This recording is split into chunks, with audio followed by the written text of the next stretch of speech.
एक ध्वज जिसे हवा में लहराता देख हर भारतीय गर्व महसूस करता है। ये वो ध्वज है जिसे ओढ़ने का सौभाग्य एक वीर शहीद सैनिक को ही मिलता है। हम बात कर रहे हैं भारत की पहचान की, हम बात कर रहे हैं तिरंगे के अभिमान की। नमस्कार, स्वागत है आप सभी का एक बार फिर जेजेएन न्यूज़ में और मैं हूं आपके साथ भूमिका अंडोला। और आज आपके लिए ये वीडियो लेकर आए हैं जिसमें हम बात करेंगे हम सभी के अभिमान तिरंगे के इतिहास की, साथ ही उस शख्स की जिसका हाथ भारतीय तिरंगे के निर्माण के पीछे था।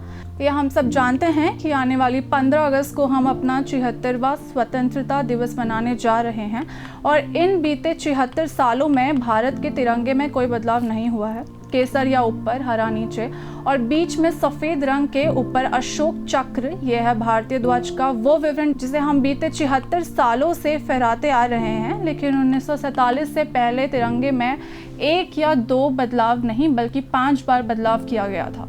सबसे पहले ध्वज के बारे में बात करें तो पहला राष्ट्रीय ध्वज 7 अगस्त 1906 को पारसी बागान चौक, ग्रीन पार्क जो कि कलकत्ता में है, वहां फहराया गया था। इस ध्वज में सबसे ऊपर था हरा, फिर बीच में पीला और सबसे नीचे लाल रंग था।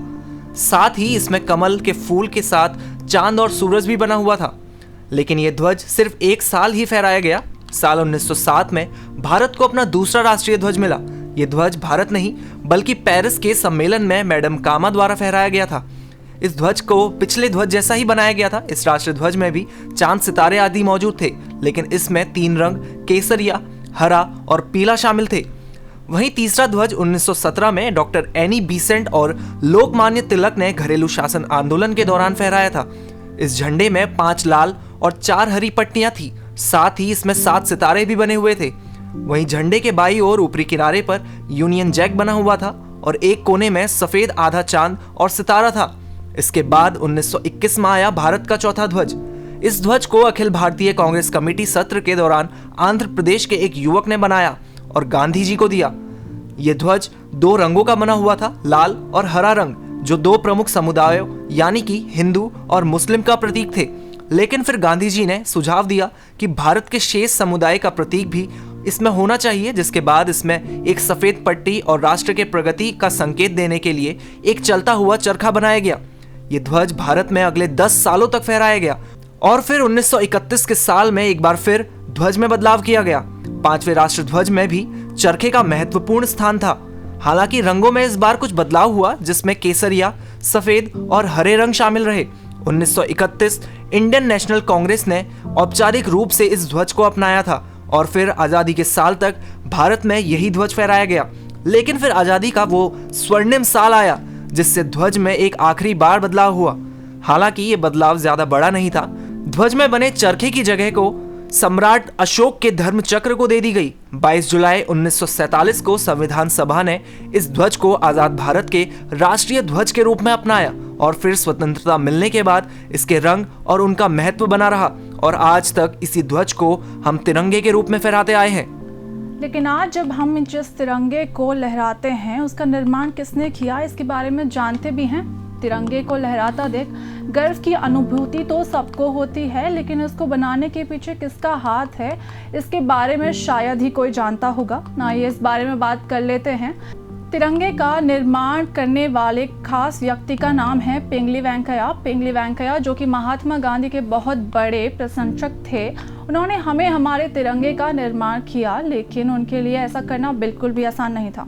साल 1916 से 1921 तक करीब 30 देशों के राष्ट्रीय ध्वज का अध्ययन करने के बाद उन्होंने तिरंगे की डिज़ाइन करने की कल्पना की और फिर 1947 में जाकर उनकी कल्पना असलियत में तब्दील हुई।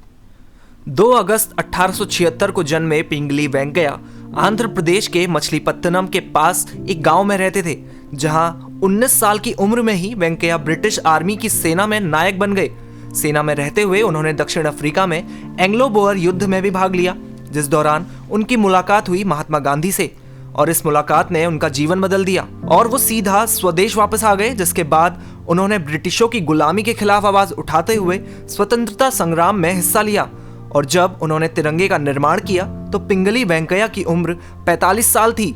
उनके बनाए हुए ध्वज को भारतीय ध्वज के तौर पर मान्यता मिलने में करीब 45 साल लग गए, लेकिन इनका इंतजार बेकार नहीं गया और हमें इतना सुंदर और साफ संदेश देता हुआ तिरंगा मिला और आज तक वेंकैया के बनाए हुए ध्वज को ही फहराया जाता है। पिंगली वेंकैया की मृत्यु 4 जुलाई 1963 को हुई थी और उन्हें भारतीय स्वतंत्रता संग्राम में उनके योगदान के लिए मरणोपरांत 2009 में एक डाक टिकट से सम्मानित किया गया था। साथ ही 2014 में उनका नाम भारत रत्न के लिए भी प्रस्तावित किया गया। 2016 में तत्कालीन शहरी विकास मंत्री एम वेंकैया नायडू ने all India radio station Vijayawada का नाम पिंगली वेंकैया के नाम पर रख दिया और इसके परिसर में उनकी प्रतिमा का भी उद्घाटन किया गया। और आज हम पिंगली वेंकैया की जयंती के दिन स्वतंत्रता के लिए उनके योगदान को याद करते हैं, साथ ही उनके द्वारा हमें दिए गए राष्ट्रीय ध्वज के लिए उनका धन्यवाद करते हैं। हम उम्मीद करते हैं कि तिरंगे और इसके निर्माण के पीछे के व्यक्ति की कहानी आपको पसंद आई होगी और अगर आपको हमारी ये जानकारी पसंद आई तो इस वीडियो को लाइक करना बिल्कुल ना भूलें और कमेंट में इस वीडियो को लेकर अपनी राय ज़रूर लिखिए। फिलहाल के लिए लेते हैं हम आपसे अलविदा, लेकिन हम जल्द ही लौटेंगे ऐसे ही एक खास वीडियो के साथ। तब तक के लिए आप देखते रहिए JJN न्यूज़। धन्यवाद।